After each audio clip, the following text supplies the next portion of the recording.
Ya, mohon izin Pak, mungkin kami sedikit memberikan latar belakang. Mungkin Bapak sudah mendapatkan sempat mendengarkan apa yang telah dijelaskan oleh Pak Ayung. Namun memang acara kegiatan sosialisasi rencana pengembangan proyek sistem logistik dan peralatan nasional pada awal tahun lalu itu kita merencanakan melakukan kegiatan sosialisasi untuk seluruh regional Sulawesi di sekitar bulan Maret April.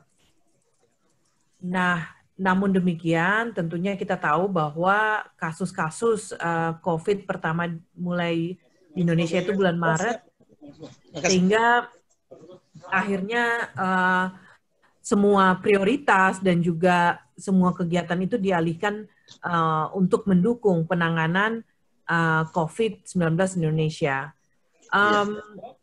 Kegiatan Sislok-Palna sendiri sudah dimulai dari sekitar tahun 2017, mulai dari pengkajian lokasi dengan bekerja sama dengan Universitas Nasional Singapura, itu menghasilkan 6 lokasi yang berbeda di Indonesia, mulai dari Jakarta, Jawa Timur, Medan, Kalimantan Selatan, Makassar, Maluku, dan Papua.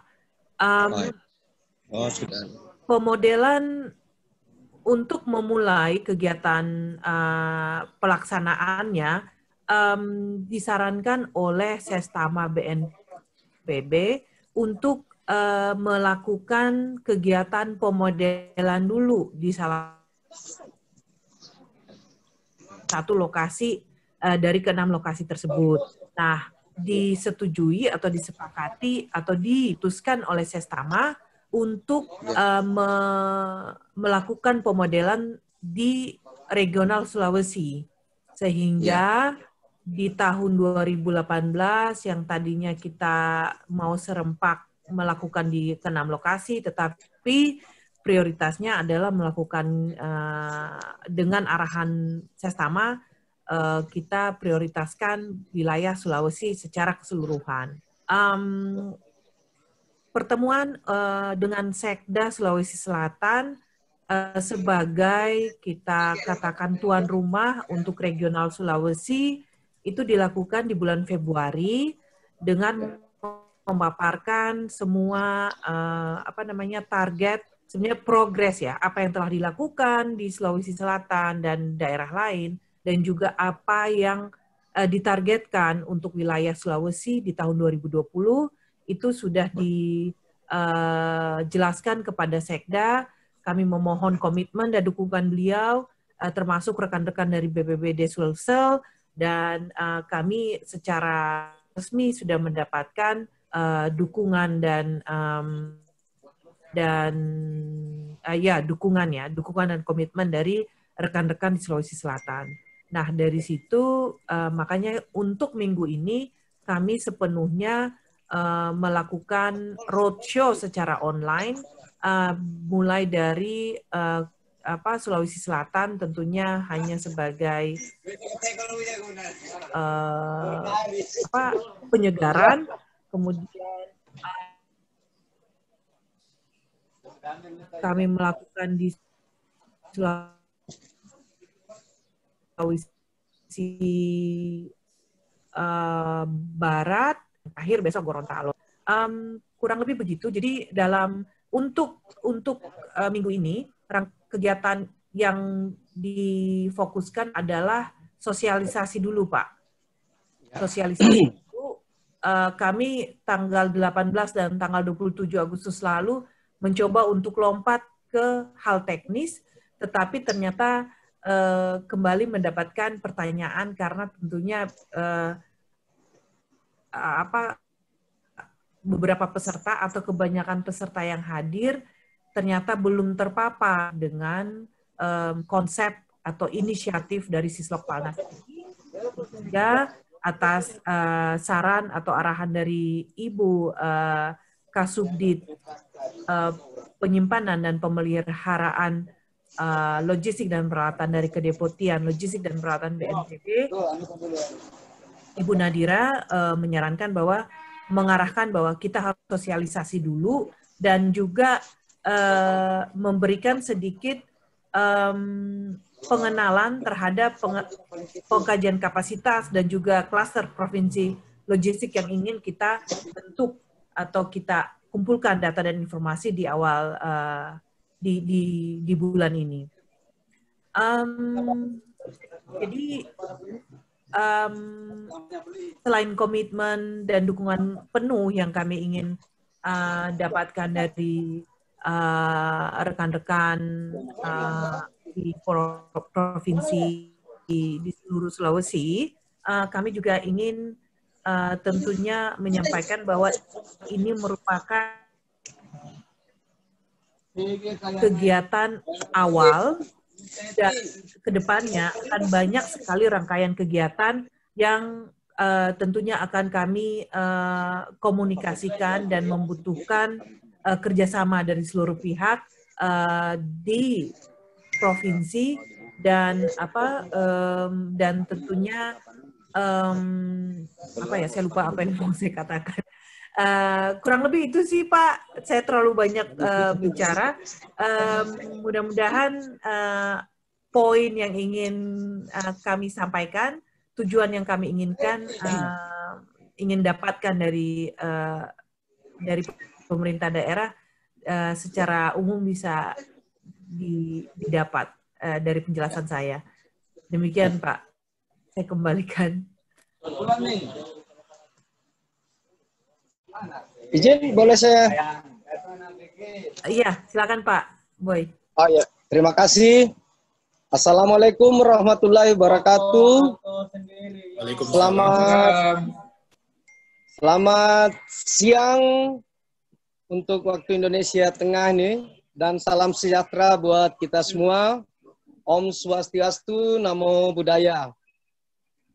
Pertama-tama, kami mohon maaf yang sebesar-besarnya atas keterlambatan kami untuk bergabung di dalam acara Fitcom yang sangat berharga ini. Dikarenakan pada saat yang bersamaan di tempat kami, khususnya di Posko, gugus tugas COVID-19 Provinsi Sulawesi Tenggara, juga diadakan acara launching 1 juta masker oleh Bapak Gubernur, sehingga kami baru bisa bergabung setelah acara launching tersebut selesai. Bapak Ibu sekalian yang kami hormati, bahwa sekilas apa yang telah kami sempat lihat dan kami analisis dari apa yang telah dipaparkan oleh Bapak Sipayung tadi, kami sangat mengerti dan kami sangat respon sekali dengan adanya gudang regional untuk Sulawesi. Artinya apa? Dan adanya gudang logistik regional ini mudah-mudahan ini adalah satu solusi bagi kami di daerah di dalam pendistribusian dan pensuplaian kebutuhan logistik untuk penanggulangan bencana, baik bencana alam maupun non-alam. Mudah-mudahan dengan hadirnya gudang regional ini di Makassar bisa mengatasi salah satu kendala yang selama ini kita menjadi kendala kami, yaitu rentang kendali jarak yang di mana yang kemarin-kemarin itu pengiriman logistik mungkin memakan waktu beberapa hari bahkan seminggu untuk tiba di daerah kami. Dengan harapan dengan adanya gudang logistik regional ini nantinya akan mempersingkat waktu tibanya logistik di daerah kami, khususnya Sulawesi Tenggara. Itu yang pertama. Yang kedua, penempatan gudang logistik regional di Makassar ini saya pikir sangat efektif sekali dan sangat efisien untuk melayani regional Sulawesi, terutama ketika kita berbicara aksesibilitas. Artinya apa? Aksesibilitas dari Makassar ke semua daerah provinsi di sekitar Sulawesi sudah sangat terbuka dan lancar. Khususnya kami di Sulawesi Tenggara, untuk akses darat, laut maupun udara itu sangat terbuka sekali. Ada pelayanan untuk transportasi darat itu bisa memutar melalui Kolaka Utara, dan untuk akses feri bisa melalui Kolaka, dan akses laut bisa melalui Pelabuhan Bau-Bau Murhum. Kemudian akses udara itu sangat lancar sekali dari Bandara Sultan Hasanuddin ke Bandara Halu Oleo. Itu ada 8 penerbangan untuk setiap harinya, dan kemudian ada juga beberapa bandara-bandara berskala nasional yang sudah terbuka di daerah kami. Itu ada dukungan 4 bandara. Pertama di Bandara Murhum Bau-Bau, kemudian Bandara Wakatobi, dan Bandara Tangke Tada Kolaka, kemudian Bandara Muna. Jadi ada 4 bandara yang bisa menjadi dukungan akses udara. Jadi pada prinsipnya kami atas nama pemerintah Sulawesi Tenggara sangat mendukung sekali dan sangat mensupport dengan adanya gudang regional yang insya Allah kalau jadi ditempatkan di Sulawesi Selatan itu sangat bagus sekali, karena bisa melayani ke-6 provinsi yang ada di regional Sulawesi. Mungkin itu yang dapat kami sampaikan, Ibu Kasubdit. Lebih kurangnya mohon dimaafkan. Billahi taufik walhidayah. Wassalamualaikum warahmatullahi wabarakatuh. Assalamualaikum. Waalaikumsalam warahmatullahi wabarakatuh. Kedengaran enggak suara tadi? Ya, terima kasih banyak Pak dari penjelasan Bapak terkait aksesibilitas Sultra sangat terbuka. Ya, terbuka untuk dari dan Sulawesi Selatan. Itu menunjukkan bahwa sebenarnya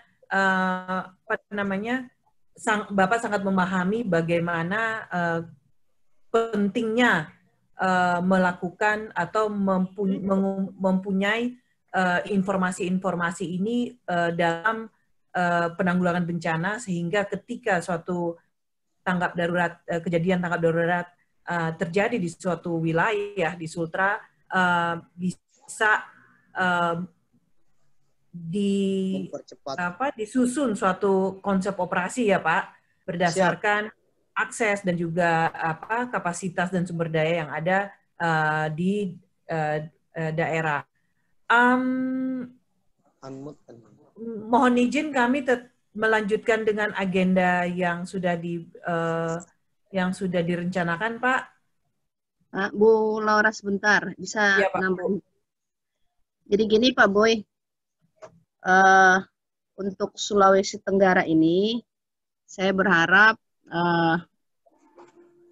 kalau masalah dukungan saya nggak ragukan, cuma memang perlu ada dukungan pemetaan kapasitasnya itu seperti apa. Seperti yang disampaikan tadi Pak Sipayung, agar diisi pengisian form pemetaan kapasitas logistik yang ada di Sulawesi Tenggara.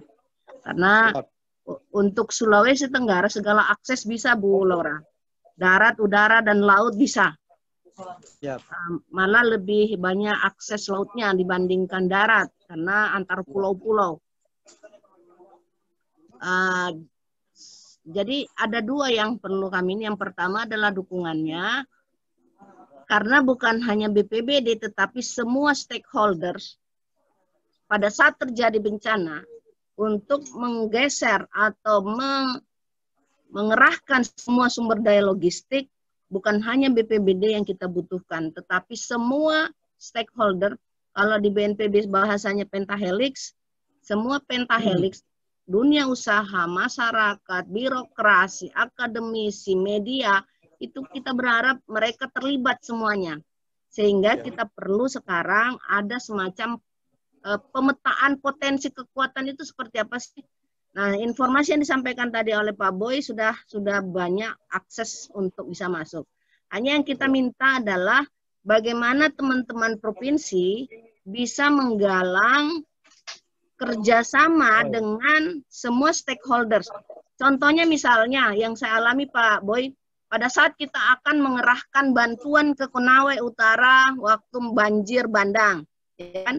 Dengan Konawe Selatan. Kita harus bekerja sama dengan Kasapura, kita harus bekerja sama dengan pelabuhan, sehingga itu kan memudahkan kalau misalnya kita sudah tahu pemetaan potensinya. Dan yang paling penting lagi, jika seandainya misalnya dari pelabuhannya sudah punya komitmen, dari Angkasa Puranya sudah punya komitmen, tinggal yang mengkoordinir adalah teman-teman dari BPBD. Intinya kita melakukan ini untuk memudahkan. Seandainya misalnya kita sudah standby kan logistik di Makassar, tidak perlu lagi harus kita selalu dari Jakarta. Distribusi dari Jakarta, transit Makassar, Makassar baru ke Kendari. Tapi kalau sudah ada gudang regional di Makassar, kita tinggal semua yang ada, yang kita miliki di Jakarta, kita standby kan di Makassar. Jika sewaktu-waktu terjadi bencana, apakah itu di Kendari, di Gorontalo, di Palu, atau misalnya di Mamuju, itu tinggal kita distribusikan. Jadi simpulnya nanti di Makassar.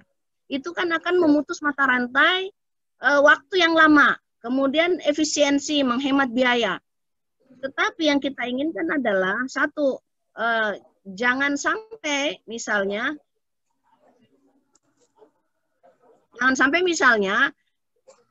ini hanya sebatas di kita saja, karena kan pengerahan logistik ini bukan hanya sebatas di teman-teman BPBD. Bapeda juga kita butuhkan, Dinas Perhubungan. Nah, sekarang yang paling sentral berperan ini sejak COVID ini adalah Dinas Kesehatan. Nah, seperti misalnya Dinas Kesehatan, kita butuh untuk bagaimana melakukan kerja-kerja maksimal untuk penyimpanan, karena dalam situasi pandemi seperti ini butuh perlakuan khusus. Nah, koordinasi ini yang kita butuhkan, Pak. Jadi saya berharap, satu, dukungan dari Provinsi Sulawesi Tenggara, khususnya semua pemangku kepentingan.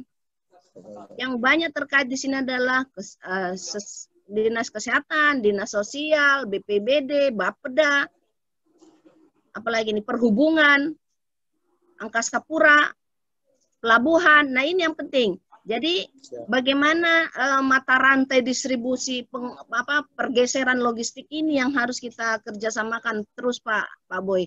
Jadi saya minta Pak Boy bisa menjalin kerjasama di daerah. Kalau di pusat kita sudah selalu lakukan itu Pak. Kita selalu lakukan itu, 2 minggu sekali kita berkoordinasi terus. Apalagi dalam situasi COVID seperti ini, kita rapat 2 minggu sekali gitu. Sehingga kita bisa suplai misalnya masker yang dibutuhkan di Sultra kurang berapa, kita suplai lagi. Seandainya misalnya sudah berfungsi gudang regional ini, kan tinggal diambilkan dari Makassar, Pak.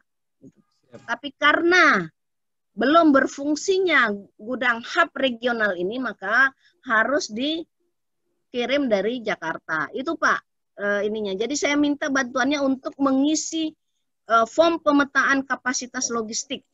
Misalnya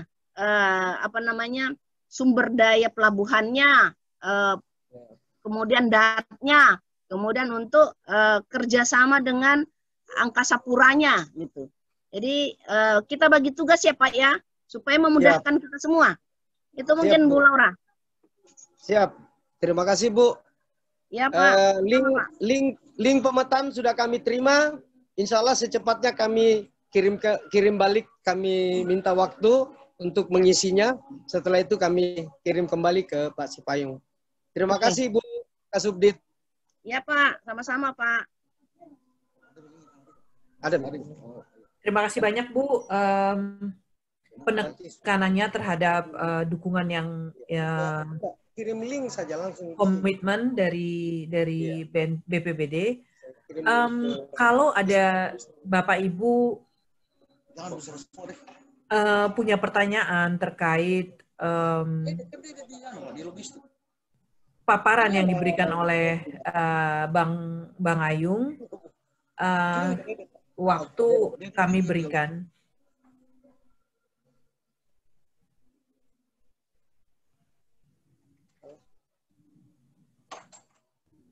Jadi di sini ada juga dari dunia usaha ya, dari mungkin perwakilan dari Alfi, PT Mitra Intertrans Forwarder, juga akan kami minta kerjasamanya untuk melengkapi data dan informasi terkait kapasitas dan sumber daya logistik yang ada di Alfi, Sulawesi Tenggara. Kalau belum ada pertanyaan, mungkin saya lanjut ke paparan berikutnya, paparan terakhir, terkait klaster logistik. Salah ya. Stop.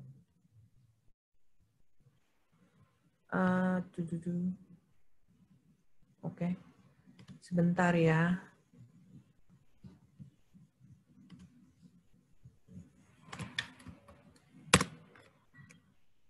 Ini saya usahakan, ini sebenarnya lumayan to the point atau sangat,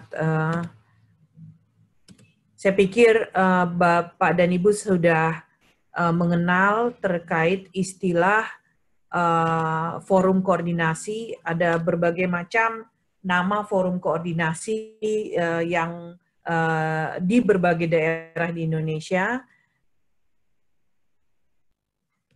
Penamaan itu tentunya berdasarkan kebutuhan, berdasarkan kesepakatan di daerah dari pemangku-pemangku kepentingan yang terlibat.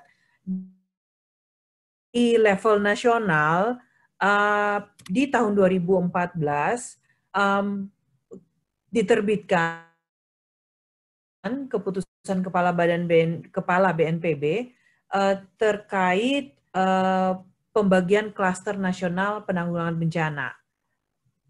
Ada 8 klaster nasional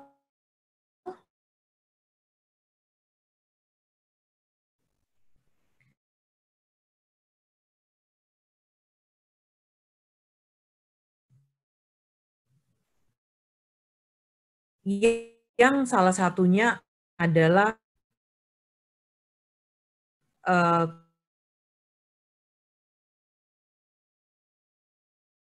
aktif mendukung kegiatan atau program pemerintah dalam penanganan COVID-19 di Indonesia. Klaster nasional logistik juga sangat berperan aktif ketika terjadi kejadian atau tanggap darurat bencana di Sulawesi Tengah di tahun 2000, akhir tahun 2018 ya. 2018-2019.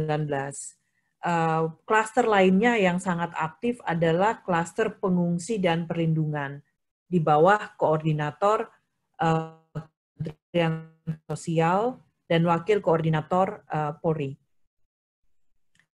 Klaster nasional itu mempunyai tugas atau fungsi tidak saja ketika tanggap darurat bencana, tetapi di semua fase, mulai dari pencegahan sampai rekonstruksi dalam siklus penanggulangan bencana. Ada 3 landasan atau 3 komponen yang melandasi pembentukan klaster nasional di Indonesia. Yang pertama, karena meningkatnya intensitas dan frekuensi bencana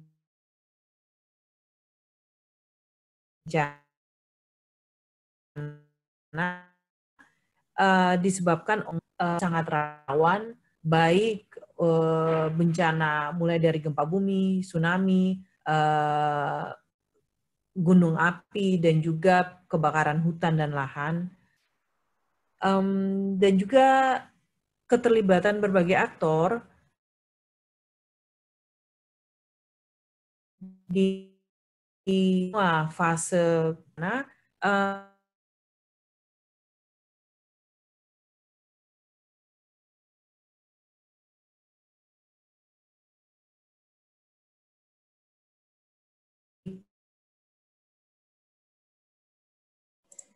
Lau, suaranya putus-putus, Lau. mungkin internetku Laura, terputus-putus, agak kurang Lau. stabil. Dengar nggak sekarang? Udah. Oke, sip. Aku udah lumayan ngomong ke komputer nih. Oke, saya lanjut. Landasan yang ketiga adalah aspek accountability atau akuntabilitas. Dengan banyaknya aktor, kementerian lembaga yang terlibat di dalam penanggulangan bencana, dilihat penting untuk wadah koordinasi dalam bentuk klaster nasional ini dapat memberikan suatu dukungan untuk mengumpulkan informasi, laporan untuk kemudian dipertanggungjawabkan secara baik setelah kegiatan penanggulangan bencana selesai. Berikut adalah tugas dan fungsi utama dari klaster nasional logistik yang telah disepakati, yang telah melalui proses panjang diskusi dan konsultasi dengan berbagai pemangku kepentingan di tingkat nasional dengan melibatkan tentunya pemerintah daerah, keterwakilan dari pemerintah daerah, sehingga pada November 2019 yang lalu dikonsultasikan secara nasional dan kemudian difinalisasikan oleh tim perumus klaster nasional logistik di November 2020 yang lalu. Jadi walaupun keputusan Kepala BNPB itu telah dikeluarkan di 2014, tetapi pengembangan uraian tugas dan tanggung jawab dari klaster nasional logistik itu baru terfinalisasikan di tahun 2020. Jadi proses ini selama 6 tahun ya, kurang lebih selama 6 tahun ini menunjukkan bahwa proses koordinasi atau proses koordinasi itu membutuhkan waktu yang lumayan singkat. Jadi investasi waktu, biaya, dan tenaga itu terus-menerus dilakukan di tingkat nasional. Nah, ini merupakan catatan yang penting bagi teman-teman di daerah untuk tidak lelahnya membentuk forum atau wadah koordinasi sebagai pintu masuk untuk program melakukan kegiatan penanggulangan bencana yang sinergis dan terintegrasi. Keanggotaan klaster logistik tentunya didominasi oleh kementerian lembaga, karena kementerian lembaga mempunyai mandat untuk memobilisasi, baik itu mobilisasi masyarakat, sarana prasarana, informasi, keamanan, dan juga pendanaan demi kelancaran kegiatan penanggulangan bencana mulai dari perencanaan, persiapan, pelaksanaan, dan juga tahap evaluasi dan pelaporan. Di klaster nasional logistik berikut adalah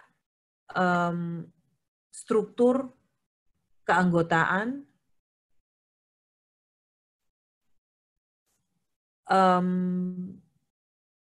unsur pentahelix lain seperti dunia usaha, akademisi, media dan juga organisasi kemasyarakatan itu dipayungi di dalam komponen mitra dari Klaster Nasional Logistik. Kegiatan umum dari Klaster Nasional itu mulai dari fase kesiapsiagaan. Saat ini kita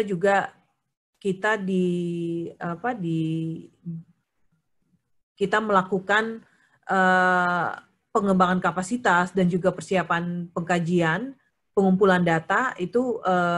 Jadi kegiatan kita bisa dikelompokkan sebagai kegiatan kesiapsiagaan. Tentunya di tanggap darurat dan masa transisi kita melakukan menyusun suatu konsep operasi, dan juga selama proses tanggap darurat berlangsung, kegiatan pemantauan, pembelajaran, dan pada akhirnya ketika suatu tanggap darurat selesai, melakukan proses evaluasi sehingga kita dapat kemudian memperbaiki kesiapsiagaan bidang logistik. Berikut adalah provinsi-provinsi yang telah melakukan atau sedang mengembangkan atau menyusun struktur dan juga uraian tugas dan tanggung jawab dari klaster provinsi. Saat ini Kalimantan Selatan sedang memfinalisasi uraian tugas dan tanggung jawab. Jadi sudah secara konsultasi sudah dilakukan dengan tim di tingkat nasional yang dikoordinir oleh BNPB. Sekarang Kalimantan Selatan itu sedang menggodok di internal atau di tingkat provinsi. Sulawesi Selatan baru dalam tahap draft dan pembentukan keanggotaan tim perumus masih di tahap sangat awal. Jadi sehingga dengan melihat bahwa proses pembentukan klaster logistik di tingkat provinsi di beberapa daerah sudah dilakukan, kami akan menunjukkan berbagai struktur dari klaster provinsi di tiap-tiap daerah tersebut. Jadi pada dasarnya kalau kita lihat tidak terjadi atau tidak ada perbedaan yang signifikan antara struktur yang satu dengan yang lain. Perlu dipahami bahwa struktur ini merupakan struktur yang didiskusikan secara bersama-sama di tingkat daerah, kemudian disepakati juga secara bersama-sama oleh teman-teman provinsi. Jadi tidak ada suatu juklak atau belum ada suatu juklak atau juknis dalam penentuan, karena tentunya kami memberikan otonomi sepenuhnya atau kesempatan sepenuhnya untuk teman-teman provinsi merembuk dan mendiskusikan seperti apa struktur yang cocok untuk provinsi masing-masing. Saya harap perkenalan atau penjelasan secara singkat dari klaster nasional dan klaster nasional logistik dan juga contoh struktur dari berbagai provinsi dapat memberikan referensi dan juga latar belakang penjelasan yang cukup untuk kita bersama-sama menjawab 3 pertanyaan diskusi ini.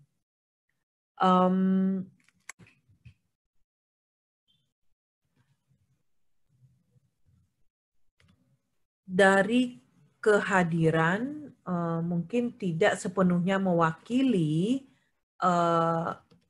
semua pemangku kepentingan yang ada di Sulawesi Tenggara, tetapi tentunya di dalam diskusi ini tidak membatasi kita untuk untuk teman-teman bisa mengajukan nama OPD ataupun organisasi lain untuk kita sama-sama pertimbangkan sebagai untuk masuk ke dalam keanggotaan KKLP.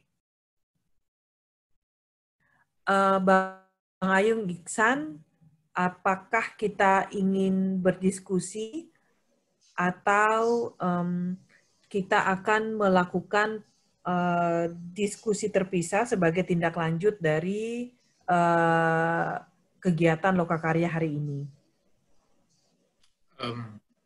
Ya, kalau masukan dari saya sih, Lau, mungkin nanti untuk KKLP ini lebih bagus kita lakukan terpisah. Mungkin bisa kita menunjuk penanggung jawab nanti yang akan kita hubungi dan berkomunikasi dengan Bapak Ibu lainnya. Mungkin bisa kita sepakati itu dulu. Ya, betul. Tetapi mungkin sesuai dengan komitmen dari Kalaksa BPBD Provinsi Sultra, mungkin kita sama-sama sepakati bahwa teman-teman yang ada di sini akan kita masukkan ke dalam keanggotaan KKLP, dan beberapa teman-teman yang hadir hari ini akan kita undang untuk konsultasi atau diskusi terbatas untuk membentuk tim perumus. Ya, nah, tim perumus itu juga bisa. Ya, tim perumus ini akan mengawal proses penyusunan uraian tugas dan tanggung jawab dari klaster provinsi, dan juga untuk berdiskusi terkait struktur KKLP atau siapa saja OPD, instansi, organisasi, termasuk dunia usaha yang bisa masuk ke dalam keanggotaan KKLP. Jadi mungkin itu saja dari saya. Silahkan kalau ada yang ingin mengklarifikasi, mungkin forum koordinasi sebenarnya sudah terbentuk, tetapi tidak khusus untuk logistik. Mungkin menggunakan forum itu sudah cukup, atau itu merupakan diskusi yang bisa kita sama-sama sepakati.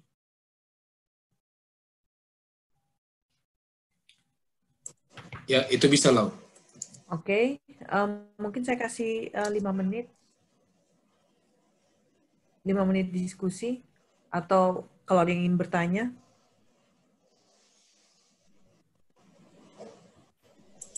Pak Yori sepertinya sedang berbicara, tapi mic-nya ke mute. Mungkin aku stop sharing-nya. Pak Boy, suaranya belum keluar, Pak. Siap. Iya, Pak Boy. Silakan, Pak.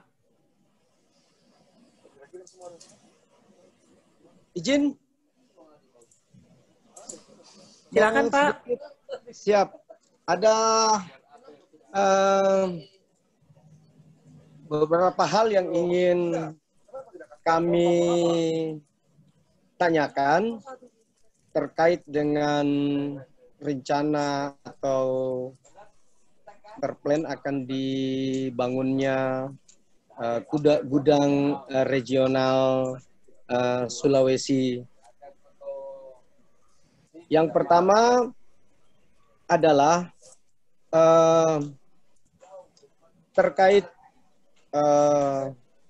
mekanisme permintaan atau permohonan bantuan, apakah masih tetap kita bermohon ke BNPB pusat, nanti tinggal pengirimannya dari gudang regional, ataukah kita menyurat langsung ke perwakilan gudang regional yang ada di wilayah Sulawesi.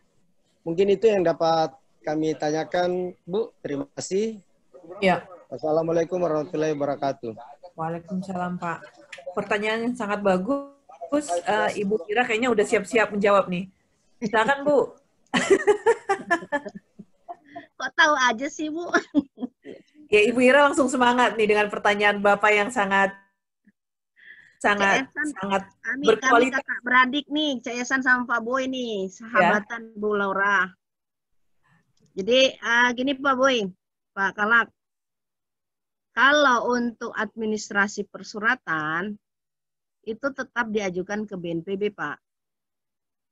Karena nanti yang akan datang itu akan ditempatkan satu orang penanggung jawab di regional Sulawesi. Yang ini sekarang kita sedang perjuangkan di Menpan setingkat eselon 2. Kalau untuk seperti di Sumatera Barat itu sifatnya UPT yang di level eselon 3. Nah, kita akan menempatkan satu orang koordinator di sana yang ditugaskan oleh BNPB sebagai perpanjangan tangan BNPB di Sulawesi, yang ada 6 atau 7 lah pusat logistik ini yang ditempatkan untuk mengkoordinir pengelolaan logistik. Jadi semua administrasi tetap kita beri sampaikan ke BNPB, Pak. Nanti BNPB yang akan mendistribusikan. Apakah itu bekerja sama dengan provinsi ataukah langsung ke sana, tetapi pelibatan teman-teman BPBD Provinsi Sulsel akan tetap kita libatkan di dalam pergerakan setiap pendistribusian logistik ini. Itu Bu Laura. Makasih banyak Bu Ira atas klarifikasinya. Iksan, ada yang mau ditambahkan mungkin? Tapi kalau ada pertanyaan lagi silakan loh. Nggak ada, udah mantap ya. Itu dari Bu Ira udah jelas banget, Laura. Ya, baik.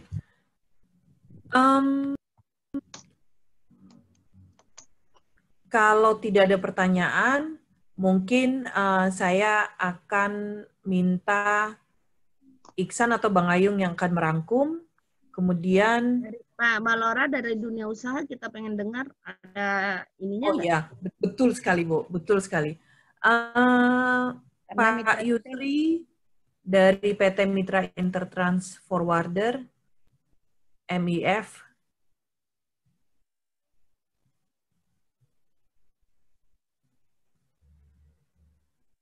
Dari Alfi ada nggak, Mbak?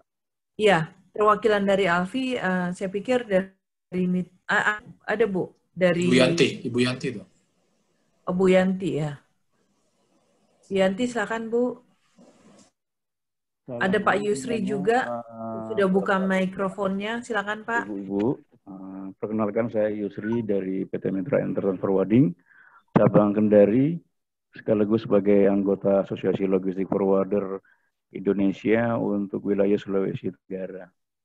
Pada intinya kami di logistik ini pasti akan mendukung upaya-upaya yang akan dilakukan oleh pemerintah terkait masalah pendistribusian logistik, baik itu untuk kepentingan non bencana maupun kepentingan sehari-hari. Di Kendari saja ini anggota Asosiasi Logistik ada 23 JPT yang sudah berkegiatan murni di Kendari. Jika memang nantinya ada hal-hal yang diperlukan terkait masalah logistik, kami siap mendukung untuk upaya-upaya tersebut. Mungkin ini yang bisa saya sampaikan. Kalau memang ada yang mau diperjelas lagi, saya persilahkan. Terima kasih, Ibu, Bapak. Ya. Terima kasih banyak, Pak Yusri dari perwakilan Alfi Kendari. Terima kasih banyak atas komitmen dan dukungannya. Kita mau ngasih kesempatan yang lain kah Bu untuk bicara? Silakan.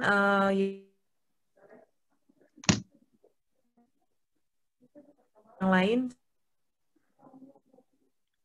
Karena begini belum Bu, kita merangkum. Bu Laura berdasarkan pengalaman kami di dan kebetulan juga ya Bu.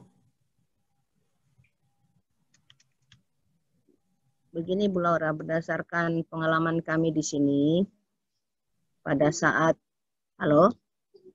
Ya, dengar Bu, jelas banget. Pada saat COVID ini Bu, itu betul-betul kita merasakan bagaimana BNPB dan BPBD keterbatasan sekali di saat COVID ini. Sehingga kita sangat membutuhkan bagaimana kontribusi partisipasi dari dunia usaha. Kami rasakan betul pada saat bantuan luar negeri datang ke Indonesia, kalau itu berharap dari BNPB semata, itu akan kerepotan. Sehingga kita menggandeng, ada list ekspedisi Bu yang kita list semua ekspedisi yang ada di Indonesia kita list, karena pergerakan barang yang begitu masif, yang begitu banyak, yang begitu besar, dan di luar prediksi kita, itu harus didistribusi sesegera mungkin.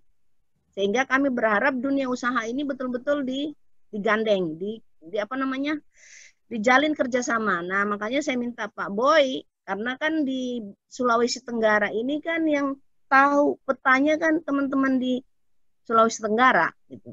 Sehingga kalau misalnya skala bencananya masih rata-rata normal yang seperti kita alami selama ini, mungkin bisa tidak terlalu kalang kabut kita, tetapi pada saat sudah di atas rata-rata dan tidak pernah kita alami, ini yang harus diantisipasi oleh teman-teman di BPBD Provinsi Sulawesi Tenggara. Seperti yang kita alami sekarang ini, ya teman-teman dari Alfi banyak membantu, teman-teman dari Angkasa Pura, teman-teman dari Bea Cukai, teman-teman dari mana yang mempermudah semuanya. Ini sangat kita apresiasi betul, makanya dari awal saya berharap bahwa pemetaan potensi ini wajib kita ketahui. Gitu. Kemudian kita ingin tahu seperti apa sih komitmennya. Gitu.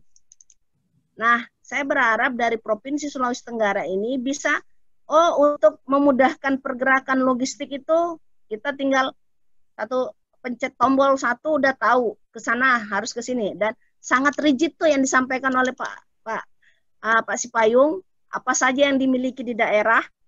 Kemudian saya berharap bahwa ini betul-betul selalu dijalin Pak, karena ya itu tadi, bencana itu kan tidak bisa diprediksi sewaktu-waktu. Kalau sudah kita tahu potensinya, kemudian kita bisa berdayakan, ya dengan mudah kita bisa bekerja sama dengan pentahelix yang lain. Itu mungkin Bu Laura. Ya, terima kasih banyak Bu penjelasan tambahan. Saya izin kita mungkin minta Bang Ayung, apakah itu Ibu udah merangkum ya Bu? Saya pikir Ibu sudah merangkum ya. Kecuali Bang Ayung ada tambahan lagi. Secara teknis mungkin. Ya, mungkin hanya menambahkan sedikit. Pertama, Sislok-Palnas ini adalah program sangat strategis milik pemerintah dan ini cakupannya nasional. Jadi kepada kita yang berada di regional Sulawesi yang akan dijadikan percontohan, ini kesempatan bagus sebenarnya. Benefitnya apa? Benefitnya adalah kita dampak yang baik kepada masyarakat yang atau para penyintas. Kedua, kalau program ini selesai, ini akan diduplikasi, direplikasi ke tempat lain. Itu. Kemudian yang ketiga, keuntungannya apa? Ini mengubah paradigma yang biasanya selama ini responsif. Kalau imajinasi kita mungkin seperti makan cabai, begitu kita makan langsung pedas, tetapi lakukan sekarang adalah preventif. Artinya apa? Kita investasi di awal. Investasinya apa? Termasuk waktu, ide, pemikiran, koordinasi, sinergi, komunikasi, informasi. Sehingga ini akan memudahkan langkah kita ke depan. Ketika kita akrab satu sama lain, itu akan memudahkan kita komunikasi. Memang benar ada birokrasi yang harus kita penuhi, tetapi ketika komunikasi lancar, birokrasi pun akan mengikutinya, dan orang-orang tim kita masing-masing nanti akan kompeten mengikutinya. Apalagi kita sudah ada media komunikasi se-Sulawesi, namanya Pentahelix Sulawesi, yang tadi sudah ditambahkan oleh Ibu Ira. Kemudian di setiap provinsi ada juga. Jadi benefitnya adalah penguatan kapasitas masing-masing lembaga, termasuk leading sektor di tingkat daerah adalah BPBD, setiap BPBD seluruh Indonesia, leading sektor di BNPB. Pemetaan ini adalah sebenarnya cakupan dari bagaimana kita bekerja sama. Intinya adalah penyelamatan nyawa. Jadi mungkin kalau ikhtiar ini kita satukan dengan semangat yang sama, kita sebenarnya nanti bisa menyesuaikan Indonesia memang berada di ring of fire. Jadi kita udah mengganti paradigma. Tidak lagi memang menyalahkan, memang alam kita sudah begini berada di ring of fire. Kita nggak bisa beradaptasi dengan itu.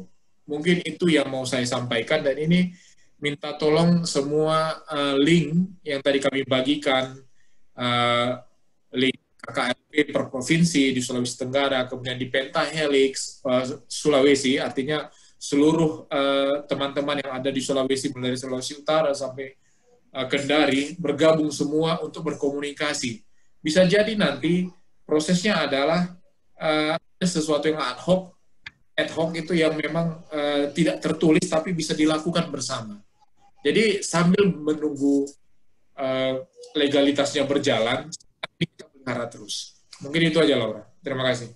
Ya, terima kasih banyak Bang Ayung. Mungkin dengan tambahan rangkuman dari Ibu Ira dan tambahan dari Bang Ayung, saya dengan ini mengakhiri kegiatan kita, kegiatan sosialisasi strategi logistik untuk Hub Regional Sulawesi dalam menghadapi pandemi COVID-19 di Provinsi Sulawesi Tenggara tanggal 10 September 2020. Kami berterima kasih banyak atas partisipasi aktif dan dukungan juga komitmen yang telah disampaikan oleh pemerintah daerah, dalam hal ini yang diwakili oleh BPBD, dan juga perwakilan dunia usaha yaitu ALFI, dan juga rekan-rekan lain yang sudah dengan setia mendengarkan, dan semoga tujuan dari kegiatan sosialisasi ini bahwa teman-teman atau Bapak Ibu memahami tentang pengembangan Sislok Palnas dan pemodelannya di Sulawesi Selatan, pemodelannya di Sulawesi Selatan tercapai dengan baik. Kita jumpa lagi di kegiatan rangkaian kegiatan berikutnya.